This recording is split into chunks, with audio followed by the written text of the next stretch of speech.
Hey, are you considering investing in a Fujifilm X-T5? In today's video, I want to talk about my 1-year anniversary with this bad boy right here. That's right, again, the Fujifilm X-T5, everybody. Time is flying, guys. Another year down and another year older. I'm afraid that I won't be a cool kid any longer, but a cool man. A cool man.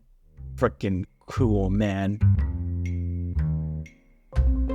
After a year of owning the X-T5, I got some insights to share with you guys. I've used this camera for just about everything any other regular folk would use a camera for, from documenting my travels, from my portrait shoots, and a little bit of everything in between. And I'm going to tell you what I like about this camera and what I don't like about this camera, and by the end of this video, you'll have all the details you need to decide whether or not this camera is a good fit for you.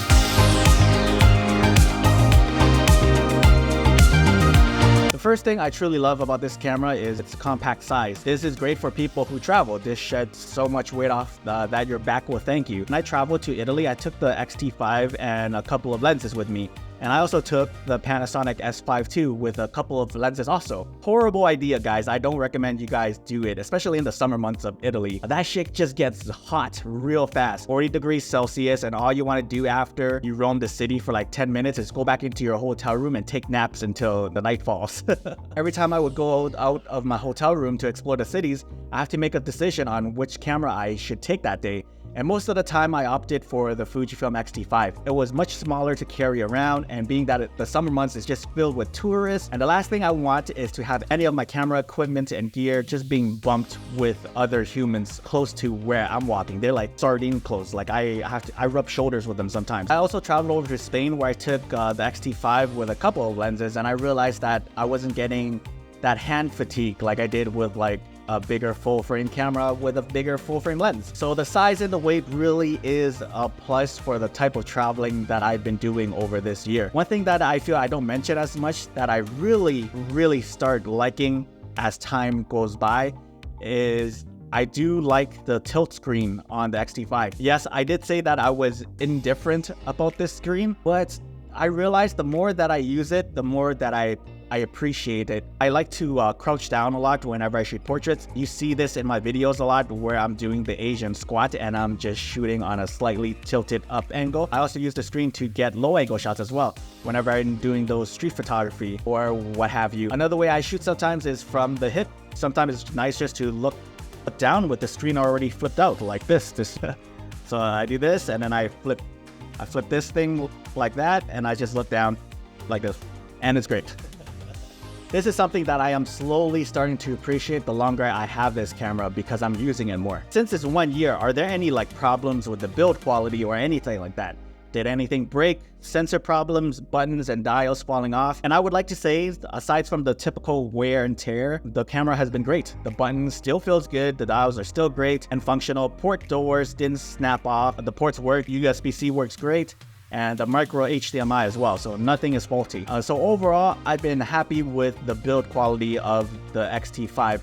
I did knock this camera for feeling less premium than the X-T3 just because of the different materials that they are using, but it's been holding up. We gotta talk about the video quality of this camera as well. I love it. I've been using this camera to film some of my YouTube videos, and that's because I've sold my Fujifilm X-H2S so that I can fund the X106. I've been using the X-T5 to film some of my talking head YouTube videos that you've been seeing on this channel. So I've used this camera to film some B-roll as well, and after slapping on the F-Log2 Phantom LUTs, you honestly can't tell the difference between the X-H2S and the X-T5 unless you zoom in to like 300%.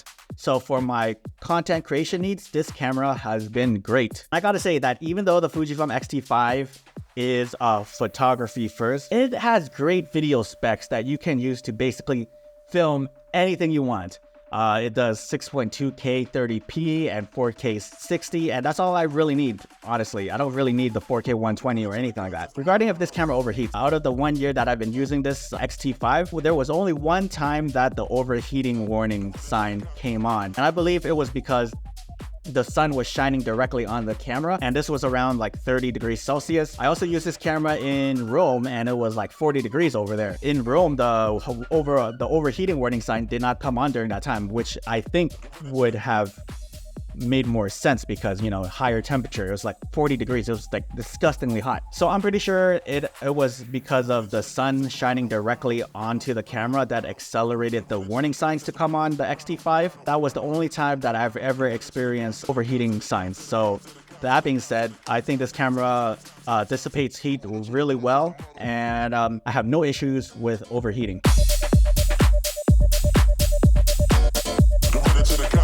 One thing I really love about this camera is that it takes great pictures. From the dynamic range, the beautiful Fuji colors, the plethora of Fujifilm film simulations at my disposal, they do provide you with enough for you to take a beautiful image. And I have to be honest with you guys, I don't see the 40 megapixels to be that big of a deal. I would be just as content with the 26 megapixels that you find in the XH2S or the XS20. But saying that, with the 40 megapixel sensor, I find yes, your images gets a bit more detail, and yes, it's a bit crispier, and yes, it is a bit sharper, but I don't feel that it should be a huge reason why you should get the X-T5. But I've been using this for my travels, for my portrait sessions, and I absolutely love the images that I get. The colors are just superb. Every time I look at the images, I just get really excited, and it inspires me to shoot more whenever I like review my images.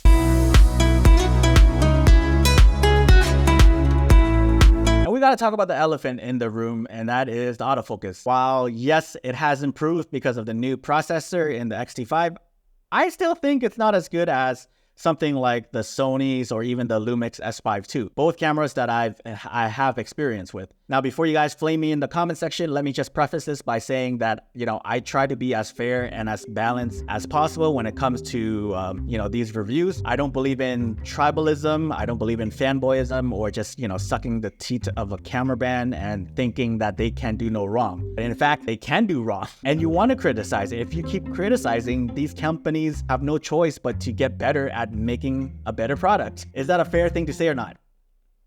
But that being said, if you guys haven't tried any other systems outside of Fujifilm before, then yes, this autofocusing is good. But because I like to test out other players out there to have a better understanding of what these cameras can do, what the streets are talking about, I would say that the autofocusing isn't as good as my Sony a7C II. Again, the Sony is just way more accurate when it comes to eye tracking. My problem with the X-T5's eye tracking is sometimes it's not nailing the iris. Sometimes it would get the eyebrows, and sometimes it would aim for the nose, and this can be frustrating to those who requires precision and accuracy. For something like, you know, weddings where there is no redos, you would want the AF to be reliable, especially if there is like a bunch of people walking across the frame and you want to capture these moments. And this is where I feel the X-T5 isn't as reliable as something as the Sony. But for everything else, it's great. Single point AF is quite accurate and snappy, and you can expect great results there. But I wouldn't trust this to be insanely accurate for tracking anything that quick, unfortunately. But that being said, for what I do, I've been quite happy with it. You better fix this in the next iteration, like, you know, fix this like false positive green box that you give when you're tracking human subjects. Because whenever I'm reviewing some of my images, it feels like it's so close to nailing it, but still it comes up a little bit short. And that's my problem with the autofocusing on the X-T5. Almost is not good enough. So Fujifilm, if you're listening, you better fix this. Like, I want you to be at Sony's level of accuracy. I would like to not buy another camera system because they have amazing autofocusing accuracy. I would love to keep it in the family. And I don't know, instead of like buying a Sony camera, maybe I could like use that money and buy some cool Fujifilm lens. You know, like, it's like I want to keep supporting you, but you don't want me to. It's almost as if you want me to switch to Sony.